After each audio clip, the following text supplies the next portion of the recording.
Good morning, सुप्रभात, केम छो, सलाम। सोचा कि आज आपको मुंबई दिखाते हैं हमारे घर की छत से। ये आप देख रहे हो, ये मुंबई के ट्विन टावर कहलाते हैं ये। मतलब साउथ मुंबई में है, दोनों पैरेलल बिल्डिंग्स हैं। और यहाँ जो फ्लैट्स हैं वो मतलब आप कल्पना नहीं कर सकते हैं, कई लाख रुपए स्क्वायर फीट इनकी कॉस्ट है। It is very costly area.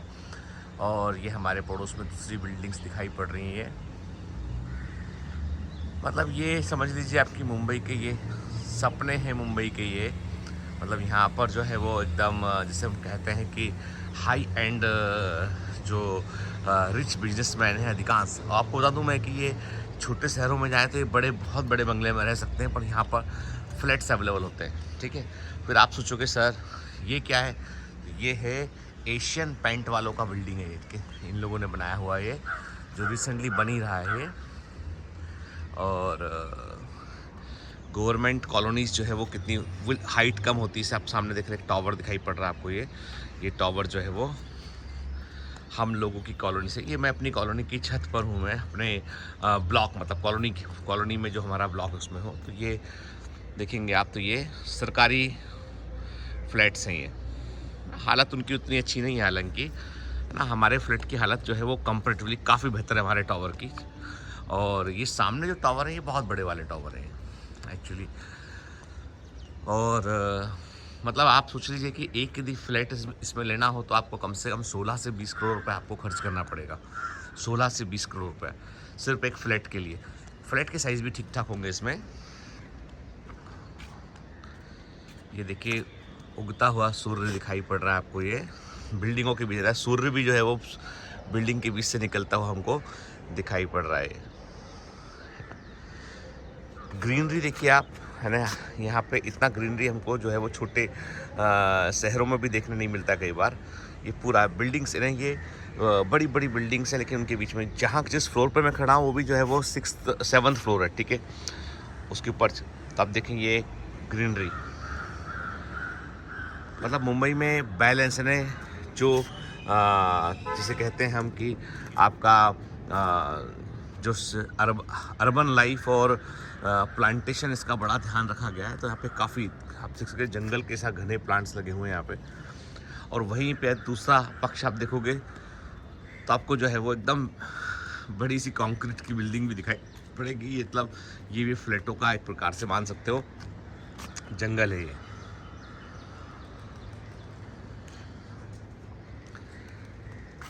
क्या आप बतला सकते हैं कि ये जो ट्री दिखाई पड़ रहा है इसकी लीफ को तुम क्या बोलोगे?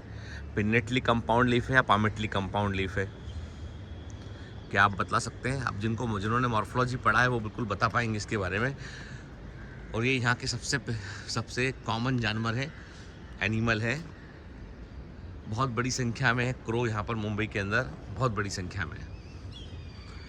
ये जो ग्रीन हरा पूरा कपड़ा लगा हुआ है, ये जो बिल्डिंग बन रहा है ये एक प्रकार से एक हाई एंड फ्लैट्स बन रहे हैं। ये कहते हैं कि अंबानी का इन्वेस्टमेंट है इनके अंदर।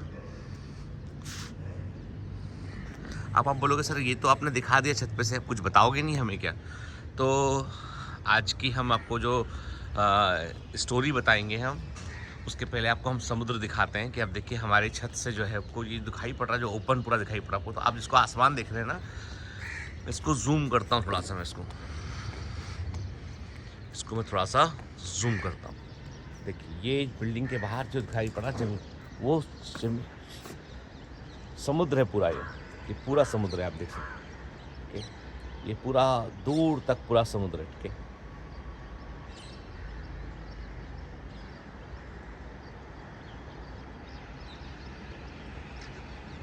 हाँ, आसमान में उड़ते पंछी, काम पर जा रहे हैं सब लोग, निकल चुके काम पर अपने अपने, है ना।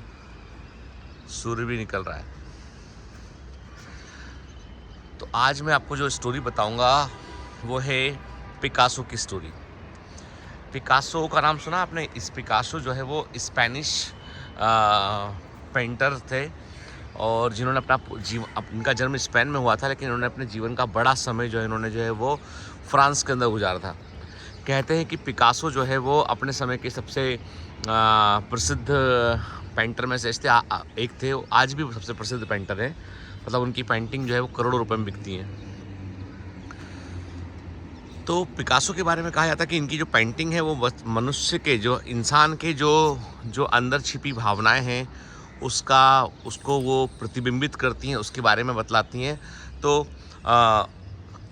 इनकी पेंटिंग मैं एक दौर ऐसा था कि केवल एब्स्ट्रैक्ट पेंटिंग किया करते थे। एब्स्ट्रैक्ट समझते हैं आपके, कुछ लकीरें चित्तर दी उन्होंने, कुछ डिफरेंट टाइप के फॉर्मेट बना दिए। जैसे कि हम आसमान में बादल देखते हैं ना, तो बादल को देखकर हम कोई भी चीज़ को इमेजिन करते हैं तो वो हमें कभी दिखाई पड़ता है हाथी के समान, कभी घोड़े के समान, है ना। तो वैसे ही इनकी पेंटिंग में जिस आदमी के मन में जो होता था वो उस पेंटिंग के अंदर वो देख पाता था। वो एक बार पिकासो की एक एग्जीबिशन लगी हुई थी, कई लोग इनकी एक पेंटिंग को देखकर बड़ी तारीफ़ कर रहे थे, उसके बारे में इंटरप्रिटेशन कर रहे थे। इतने में पिकासो वहाँ पर आए, उन्होंने पेंटिंग को निकाल के सीधा करके लगा दिया।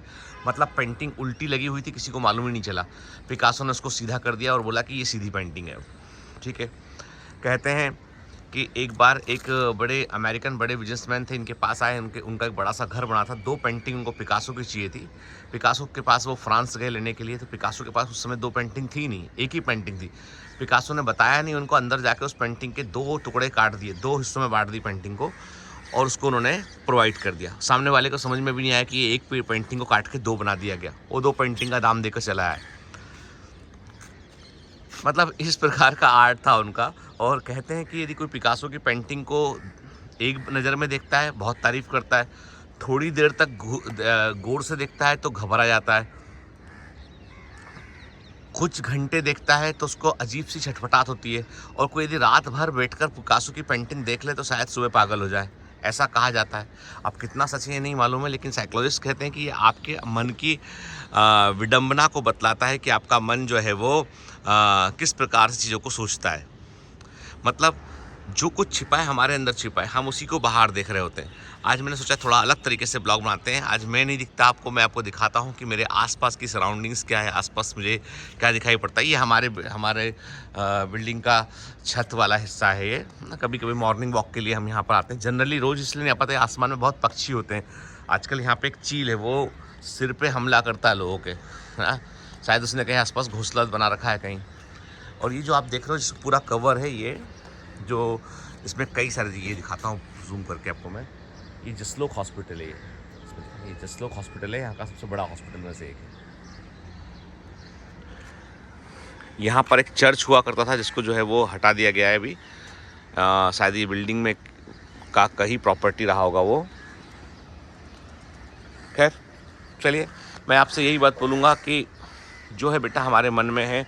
कई लोगों ने कल, जैसे कल का जब मैंने वीडियो डाला, उस वीडियो के बाद कई लोगों ने बोला कि सर जो हिजाब के ऊपर बात था उसके ऊपर जो वीडियो डाला, उसके बाद कुछ लोगों ने अलग तरह के कमेंट भी किए, कुछ लोगों ने उसको अप्रिशिएट भी किया। मैंने वही कहा ना कि विवाद होना ही नहीं चाहिए, सोचना ही, यदि हम सोच रहे हैं इस प्रकार से तो यही गलत है एक्चुअली ना। मतलब इतनी यूनिटी हमारे अंदर होना चाहिए कि हम कभी इन चीज़ों के बारे में सोचे ही ना, हम कि कोई हमको सोचवाने की कोशिश भी करे ना तो भी हम उसको अवॉइड कर दें। चलिए, आप बोलोगे सर आप तो दिखे ही नहीं हमको, तो अब कैमरा कैसे चेंज करूँ इसका मैं? पता नहीं, इसका कैमरा चेंज नहीं हो रहा मुझसे आज ना, कुछ इसमें सॉफ्टवेयर में कुछ इशू हो गया इसका। चलिए, have a great day, all the best, bye bye.